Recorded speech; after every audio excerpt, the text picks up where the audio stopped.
আরে মৌ, ছাদের উপরে কড়াই হাঁড়ি সব কিছু নিয়ে কি করছো তুমি? ও ন্যাকামো করছো, কি করছো তুমি? থালাটা খালি করে গেছে কে? আজকে কি আছে প্রোগ্রাম যে ছাদে সব কিছু নিয়ে আসলে? আজকে কি আছে, যারা এই ভিডিওটা দেখবে তারা এমনিই বুঝে যাবে যে আজকে পিকনিক আছে। তাই? পিকনিকের জন্য আজকে ছাদে আমরা বনভোজন করলাম। আমার খাওয়া কতক্ষণ আগে শেষ আর তুমি এখনই বসে চাটছো? মাছের মাথা খাচ্ছি চিবিয়ে চিবিয়ে। আর কি খাবে? এই তোমার মাথাটা যদি এভাবে চিবিয়ে খেতে পারতাম শান্তি হতো। খেয়েছে তো আর কি? তোমার মাথা চিবিয়ে খেয়েছি আমি। তাহলে মাথা গরম করো না, ঠিক আছে?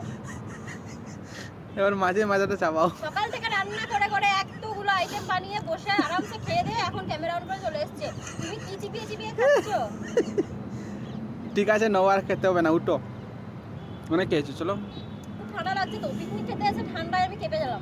চলো, হয়েছে হয়েছে, হাওয়া চলো। দিচ্ছে। বাস, আর খেতে হবে না, চলো। কালকের জন্য একটু রাখো। খাই। আর লাগবে না খেতে, এত খায় কেউ?